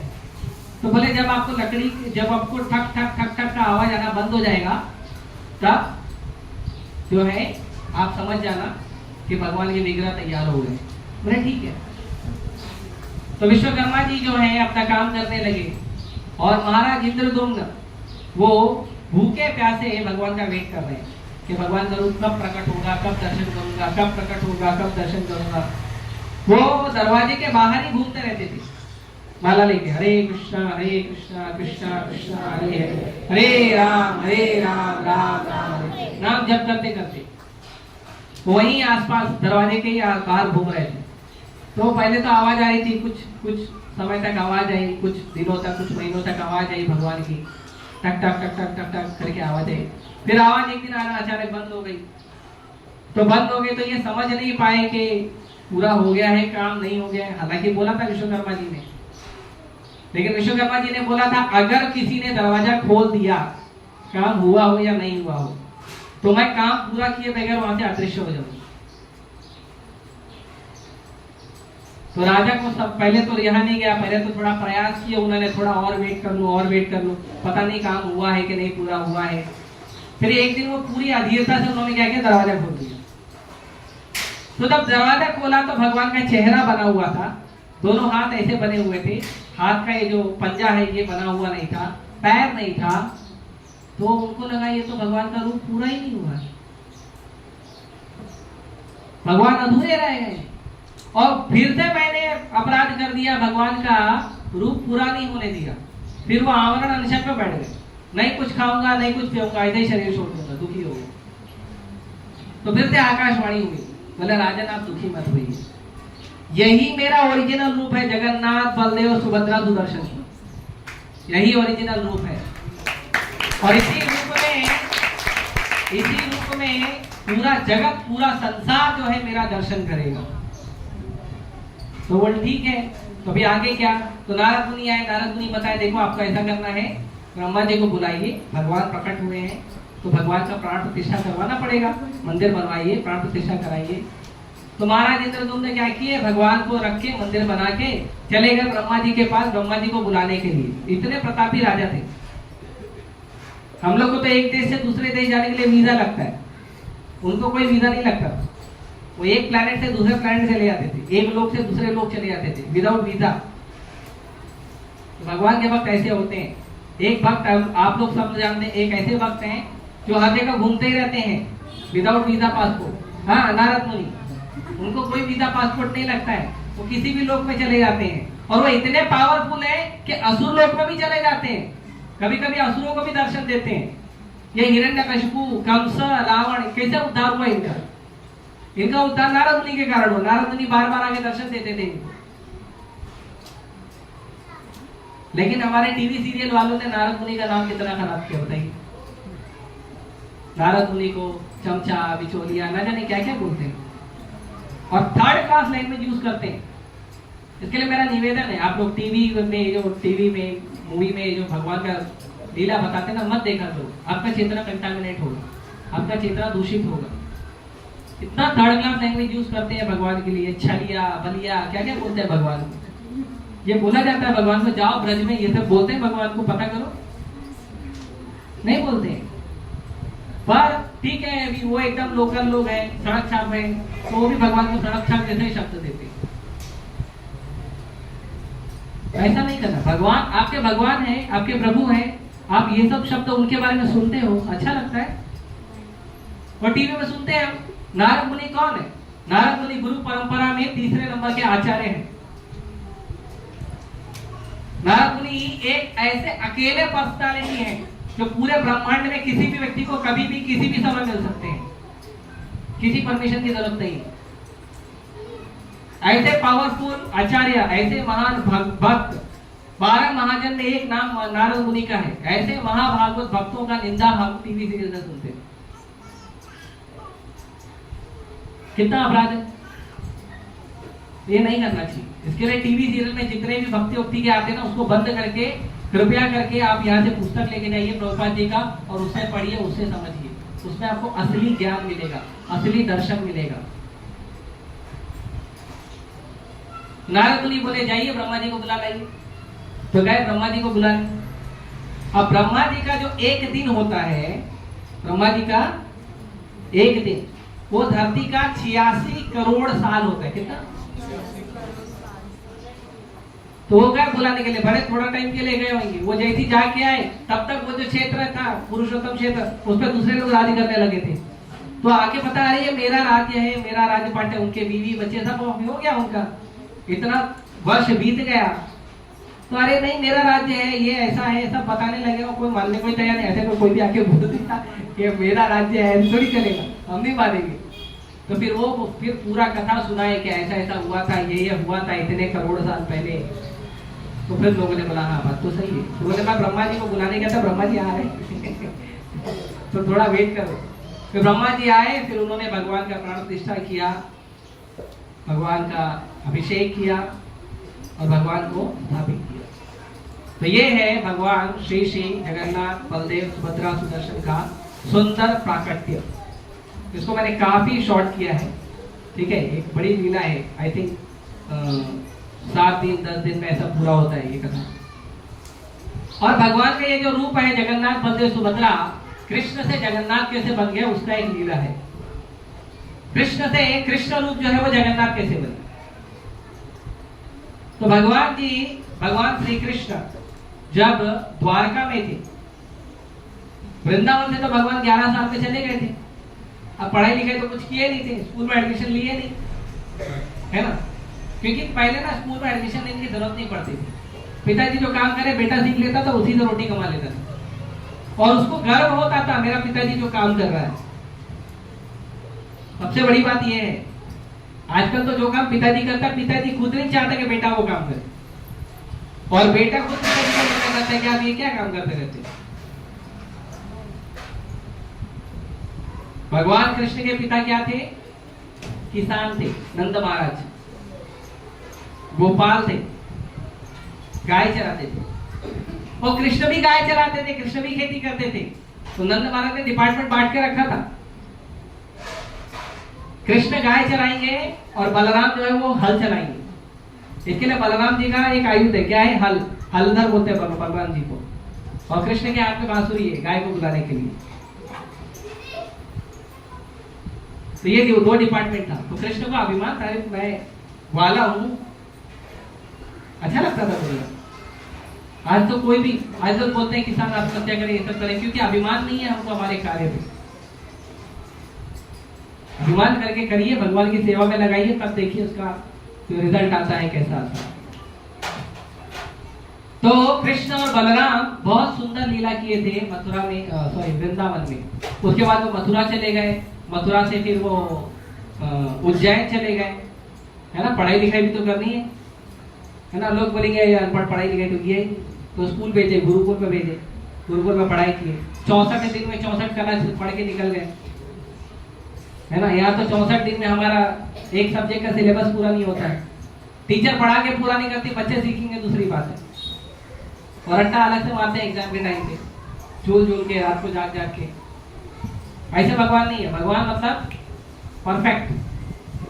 64 दिन में 64 कला सीख के फिर भगवान जो है, भगवान का बाद में विवाह वगैरह भी हुआ, द्वारका चले गए। द्वारका में बहुत सारी रानियों के साथ 16,108 रानियों के साथ भगवान निवास करते थे। और हर रानी के साथ भगवान पर्सनल अकेले रहते थे। हर रानी के पास ऐसा नहीं एक रानी से मिले फिर 16,108 दिन के बाद दूसरी से मिलेंगे ऐसा नहीं, कितने साल निकल जाएगी उसमें, ऐसा नहीं करते थे भगवान। हर रोज हर रानी के साथ हर समय। हाँ, सुधर्मा सभा में जाते थे, अपना जो उनका ऑफिस था, भगवान ऑफिस भी जाते थे, पता है, रोज सुबह जाते थे, ऑफिस जाते थे और शाम को वापस घर पे आते थे। सुधर्मा सभा उसका नाम है, भगवान का राज दरबार था। तो भगवान आते थे, लेकिन भगवान अपनी पत्नियों पे जो है वो ज्यादा इंटरेस्ट नहीं दिखाते थे। हमेशा भगवान जो है वृंदावन का स्मरण करते थे। कभी गोपियों का नाम लेते थे, कभी गायों का नाम लेते थे, कभी यमुना का नाम लेते थे, कभी भगवान अपने मित्रों का, सुदामा, श्रीदामा, मधुमंगल, कभी नंद महाराज का, कभी यशोदा मैया का। अलग अलग वन है, 12 वन है वृंदावन में, वनों का नाम लेते थे। तो अलग अलग भगवान जो है अपने भक्तों का ही स्मरण करते थे। तो उनकी जितनी रानियां थी सब परेशान हो गई कि हम इतना सेवा करते हैं, चरण सेवा करते हैं, अभिषेक करते हैं, बहुत सारा भगवान का सेवा करते हैं, ये हमारी तरफ देखते भी नहीं। ऐसा क्या करें जो देखें? और नहीं तो लेते रहते वहां पे वृंदावन का नाम लेते रहते हैं, वृंदावन में ये है वो है, वृंदावन का पूरा स्मरण करते रहते। ऐसा क्या है वृंदावन में, हमको भी जानना है। तो क्या किया, सारी रानियों ने मीटिंग किया। तो भगवान कृष्ण और बलराम के अलावा वृंदावन से द्वारका में कौन था, उनको उन लोगों ने रिक्वेस्ट किया। तो 2 लोग थे, एक जो है माता सुभद्रा, भगवान की बहन, अर्जुन की वाइफ, और दूसरे माता बलराम की माँ, क्या नाम है, रोहिणी। तो 2 ये दोनों ही जो है वो द्वारका में उस समय उपलब्ध थे। तो इनको कहा गया कि आप बताइए क्या हुआ है वृंदावन में, ऐसा क्या हुआ है कि जो कृष्ण और बलराम है हमेशा वृंदावन का ही नाम लेते हैं। तो माता रोहिणी ने बोला, देखो अगर उनके सामने आप चर्चा करोगे और एक बार वृंदावन का लीला या नाम ले लिया ना, कृष्ण बलराम तुरंत चले जाएंगे वृंदावन, वापस कभी नहीं आएंगे। क्योंकि वो आप लोगों के लिए यहाँ पे रुके हुए हैं, उनको कोई इंटरेस्ट नहीं है, वो इमीडिएटली वापस चले जाएंगे, वापस नहीं आएंगे कभी। तो आप लोग जो है कृष्ण बलराम को कहीं तो बाहर भेजना पड़ेगा। एक दिन ऐसा अरेंज करो, एक दिन एक बड़ा हॉल बुक करो। बुक क्या करना, सब अपना ही है, पूरा द्वारका अपना ही है। एक बड़ा हॉल ले आओ, उस हॉल में सभी लोग एक साथ जमा हो जाओ, ठीक है, माइक सिस्टम वगैरह सब अच्छे से अरेंजमेंट हो जाए, और फिर मैं बताऊंगी आपको लीला। दरवाजे पे एक व्यक्ति खड़ा होना चाहिए, दरवाजा चारों तरफ से लॉक होना चाहिए कि किसी भी तरह कृष्ण बलराम दरवाजे के अंदर एंटर नहीं होने। और एक दरवाजे पे सिक्योरिटी गार्ड खड़ा करना पड़ेगा। तो सब बोले हम तो नहीं खड़े होंगे, कौन खड़ा होगा? तो सुभद्रा मैया को रिक्वेस्ट है। सुभद्रा मैया बोली क्यों, मैं भी लीला सुनूंगी। वे सारी रानियों ने क्या किया, सुभद्रा मैया को रिक्वेस्ट कर, देखो तुमको साड़ी देंगे, तुमको चूड़ी देंगे, जो भी गिफ्ट होता है माताएं आपस में देती हैं एक दूसरे को। तो थोड़ा सा उनको तुम जो है थोड़ा बाहर रुको ना प्लीज, हमको सोते तो तुम तो देख ही हो। ठीक है कोई बात नहीं। तो बड़ी सभा अरेंज हुई, रोहिणी माता बोलना शुरू की, कृष्ण बलराम को ग्रोसरी का लिस्ट दे दिया, है ना, दाल राइस जो भी सब्जी मसाला लाना है जाओ लेके आओ। कृष्ण बलराम चले गए, ठीक है, बोले लाने की, चलो जाके लेके आओ। बाद में बोले मैं तो भगवान हूँ, मेरे को क्या लाने की जरूरत है। तो फिर रास्ते से यू टर्न हो गए। यू टर्न इसलिए नहीं हुए कि ये कारण है, यू टर्न इसलिए हो गए क्योंकि वहां कथा चालू हो गई। जहां कृष्ण की कथा होती है वहां पे कृष्ण को मजबूरन आना पड़ता है। जहां भी कृष्ण की कथा होती है एक बार नारद मुनि भगवान को पूछे, पद्म पुराण में श्लोक आता है, नारद मुनि भगवान विष्णु को पूछते हैं, भगवान आप कहाँ रहते हो, वैकुंठ में रहते हो कि योगियों के हृदय में रहते हो, आपका परमानेंट एड्रेस क्या है? हमारा भी होता है ना, एक टेम्पररी एड्रेस, एक परमानेंट एड्रेस। तो आपका परमानेंट एड्रेस क्या है? कभी कभी आप वैकुंठ में भी नहीं रहते हो, तो परमानेंट क्या है? कहाँ पे आपको हम जाएंगे तो तुरंत पकड़ लेंगे, तुरंत मिल लेंगे, तुरंत आपका दर्शन होगा। तो भगवान बोले, ना हम तिष्ठामि वैकुंठे योगी ने हृदय हुआ, ना मैं वैकुंठ में रहता हूँ, ना मैं योगियों के हृदय में रहता हूँ। तत्र तिष्ठामि नारद यत्र गायन्ति मद्भक्त्वा, मैं वहां रहता हूँ नारद जहाँ पे मेरा भक्त मेरा कथा मेरा गुणगान मेरा नाम जप करते हैं। हरे कृष्णा कृष्णा कृष्णा हरे हरे राम राम राम हरे। भगवान का जहाँ नाम जप होता है, भगवान की कथा कीर्तन होता है, वहां भगवान अवेलेबल होते हैं। तो यहाँ कथा शुरू होगी, वहां बलराम और कृष्ण ने अपने पैरों को उल्टा करके सीधा रिटर्न आने चालू कर दिया। और सुभद्रा मैया, क्योंकि भगवान की कथा है तो भगवान के भक्त बिना कथा के रहते नहीं सकते ना, कथा तो सुनना है। तो सुभद्रा मैया की आगे छोटा सा एक छोटा होल था दरवाजे के बीच में, उसने तक कान लगा के सुनने लगी, और वो कथा सुनने में इतनी मग्न हो गई कि कृष्ण बलराम इधर बाहर आके खड़े हैं, उनको मालूम है। तो कृष्ण बलराम दरवाजे के दूसरे होल से कृष्ण बलराम कान लगा लिया, चल क्या रहा है अंदर, हम लोग को बाहर भगा दिया, पूरा लॉक सिस्टम लगाया है। तो वो भी अपना कथा सुनने लगे। तो जब कृष्ण और बलराम अपना कथा अपने भक्तों के द्वारा सुन रहे थे, तो कृष्ण और बलराम इतने ज्यादा भाव विभोर हो गए कि कृष्ण और बलराम मोम की तरफ पिघलने लगे। कृष्ण बलराम और सुभद्रा महाराज पूरा मोम की तरह मेल्ट होने लगे। कृष्ण की आंखें बड़ी बड़ी हो गई, जगन्नाथ जी के ना बड़ी बड़ी आंखें, उनके पैर गायब हो गए, उनके हाथ जो है छोटे छोटे हो गए, एकदम डॉल जैसे। तो नारद जी ऊपर से जा रहे, नारद जी हमेशा लीला में आस्वादन बढ़ाते हैं, और नारद जी जैसे ऊपर से जाते देखे भगवान को, जगन्नाथ बलदेव सुभद्रा को, जोर से चिल्लाने लगे, मैंने देख लिया मैंने देख लिया मैंने देख लिया। तो कृष्ण ने नारद जी की आवाज सुनी तो तुरंत वापस अपने रूप में आ गए। तो नारद जी बोले, क्या देखा? बोले, मैंने आपका सबसे अद्भुत सबसे करुणामय सबसे पतित पावन रूप देखा है।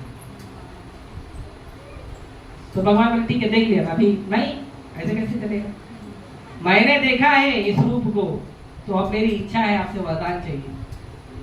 भगवान का दर्शन होगा तो वरदान भी तो चाहिए, भगवान वरदराज है, वरदान देने में राजा। तो क्या क्या वरदान चाहिए? भगवान आपके इस रूप का जो पूजा है वो पूरी पृथ्वी के हर घर घर में होना चाहिए, हर नगर में होना चाहिए। तो भगवान बोले, ठीक है। ब्रह्मा जी के 50 वर्षों के बाद जो दूसरा 50 वर्षों का जो चल रहा है अभी, उसमें मेरा ये जो रूप है जगन्नाथ बलदेव सुभद्रा का, ये रूप जो है ये हर जगह लीलाद्री क्षेत्र में भगवान प्रकट होंगे। और फिर प्रभुपाद जी ने इस इच्छा को पूरा करते हुए पूरे विश्व में जगन्नाथ रथ यात्रा निकाली, पूरे विश्व में। तो वो 1-2 मिनट की कथा करके फिर हम कथा को विराम देते हैं। तो प्रभुपाद जी एक बार अपने शिष्यों के साथ बैठे थे, और मालती माता जी, तो वहां पे ना हिप्पी स्टोर हुआ करता था, हिप्पी थे ना सब, तो हिप्पी स्टोर हुआ करता था। तो हिप्पी स्टोर में जो इंडियन आइटम्स वो सब वहां पे मंगा के रखे जाते थे, इंडियन आइटम्स। तो प्रभुपाद जी के जो शिष्य थे ना, वो कहीं भी जाते थे ना, तो कुछ ना कुछ प्रभुपाद जी के लिए खरीद के लाते थे। ये आदर्श है गुरु और भगवान का दर्शन करने का। कभी खाली हाथ नहीं आना चाहिए भगवान के पास और गुरु के पास, कुछ ना कुछ लेकर आना चाहिए। सोचो, ये वो अंग्रेज हिप्पियों को इतना बुद्धि था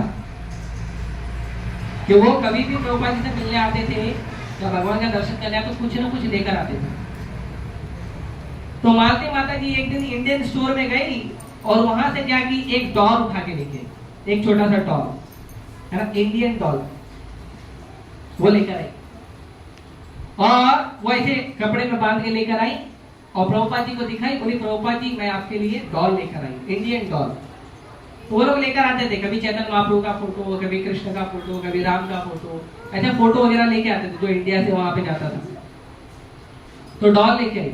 जैसे उन्होंने डॉल दिखाया प्रभुपाद जी को, प्रभुपाद जी अपने कुर्सी से उठे और सीधा लंबा दंडवत प्रणाम किए डॉल को।